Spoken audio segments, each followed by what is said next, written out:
নাম্বারগুলো black list করে দেয়, একবার নাম্বারটা ধরে বলে না এই ব্যাপার। বীরভূমের বোলপুর থানার অন্তর্গত মূলগ্রাম সংলগ্ন বিবেকানন্দ মিশন নামে একটি বেসরকারি স্কুলে শিক্ষা ব্যবস্থা ও প্রশাসনিক গাফিলতির অভিযোগে বিক্ষোভ দেখালেন অভিভাবকরা।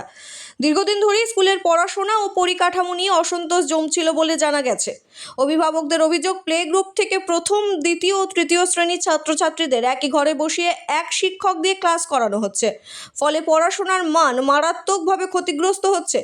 এছাড়াও পড়ুয়ারা আহত হলেও অনেক সময় অভিভাবকদের জানানো হয় না বলে দাবি। স্কুলে ন্যূনতম পরিকাঠামো অভাব রয়েছে বলেও অভিযোগ উঠেছে। অন্যদিকে শিক্ষকদের অভিযোগ, বিভিন্ন প্রতিশ্রুতি দিয়ে নিয়োগ করা হলেও গত 6 মাস ধরে বেতন দেওয়া হয়নি। সম্প্রতি তাদের স্কুলে না আসার কথাও জানানো হয়েছে বলে দাবি। ঘটনায় অভিভাবক ও শিক্ষকদের মধ্যে তীব্র ক্ষোভ তৈরি হয়েছে। অভিযোগটা হচ্ছে মানস ভট্টাচার্যের ওপরে, যিনি এই বিবেকানন্দ মিশন স্কুলের প্রিন্সিপাল এখনকার। তো আমাদেরকে 3-4 মাস ধরে একটা টিচার দিয়ে ক্লাস নিচ্ছেন প্রত্যেকটা বাচ্চার। একটা ক্লাসের মধ্যে 1, 2, 3 প্লে, এলকেজি সবাই মিলে একটা ক্লাসের মধ্যে ক্লাস করছেন। তারপরে কোনো স্কুলের কোনো গ্রুপ নেই, কোনো ছুটি থাকলে থাকলে আমরা জানতে পারছি না, স্কুলের রেজাল্ট কবে আমরা জানতে পারছি না, আমাদেরকে নিজে থেকে খবর নিতে হচ্ছে। তারপরে ওনার কোনো দায়িত্ব নেই। 3-4 মাস ধরে বাচ্চাগুলো দেখছি মিডিল, আমরা একবার করে এসে দেখছি এখানে খেলা করছে, বাচ্চা দেখছি এখানে কেটে এখানে লেগে চলে আছে, বাচ্চা ক্লাস থেকে বেরিয়ে চলে আছে, অন্যজনের হাতে বাচ্চা দিয়ে দেওয়া হচ্ছে, গার্জেনকে কোনো খবর দেওয়া হচ্ছে না।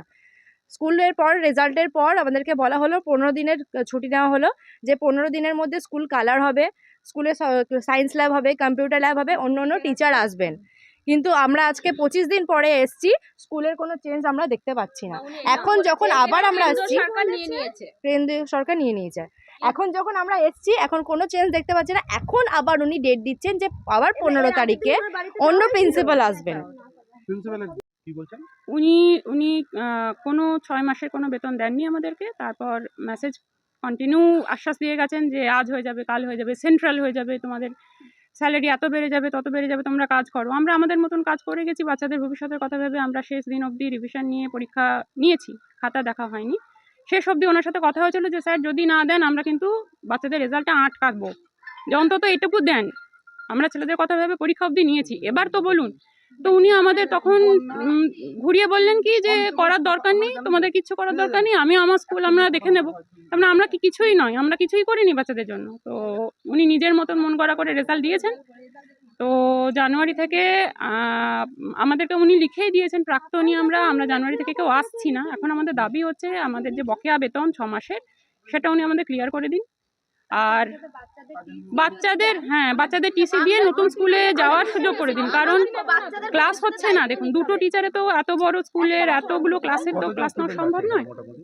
আগে 70-80 জন ছিল, এবছর অনেক নতুন স্টুডেন্ট ভর্তি হয়েছে। এই মুহূর্তে তার কারণ সঠিক সংখ্যাটা আমি বলতে পারছি না।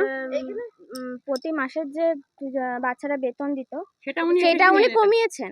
কেন কমিয়েছেন? 200 করে করেছেন উনি। কেন করেছেন? কারণ সেটা সেন্ট্রাল হয়ে গেছে। যখন গার্জেনরা এসে বলছে যে সেন্ট্রাল হয়েছে, আমরা কাগজ দেখবো বা আমরা কোনো কিছু দেখবো, উনি বলছেন আমি দেখাবই না। কেন দেখাবেন না উনি? কিসের অভিযোগ?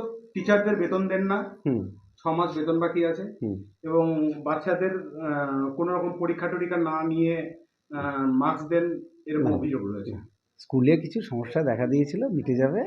চেষ্টা হচ্ছিল যে এইটা যাতে কেন্দ্র সরকারের পিএমসি মডেল স্কুল বলে একটা মডেল আছে, এনইপি 2020, যেটা আমাদের বোর্ডে লেখা হয়েছে, সেটা হচ্ছে জাতীয় শিক্ষানীতি 2020 ফলো করে এখানে দীর্ঘদিন ধরে চেষ্টা চলছিল, এবং সেই মতো চেষ্টা চলছে যাতে এটা একটা মডেল স্কুল হয়।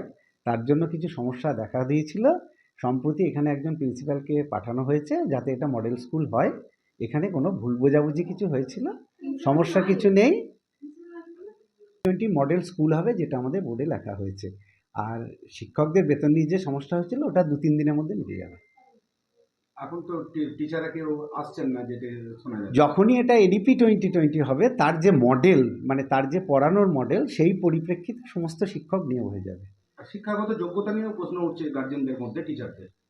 হ্যাঁ, যারা নতুন টিচার আসবে তাদের শিক্ষাগত যোগ্যতা, তাদেরকে টেট পাস করেই আসতে হবে। তাহলে বর্তমানে যারা টিচার আছেন তাদের কি হবে? তারা এসে ভাববে, যারা স্কুলের দায়িত্বভার নেবে, নতুন যে ট্রাস্ট, সনাতন education trust, central education trust যে এটার দায়িত্ব নিয়েছে, তারা ভাববে সেটা, তাদের হাতে সমর্পণ করার পর আমাদের আর দায়িত্ব থাকছে না।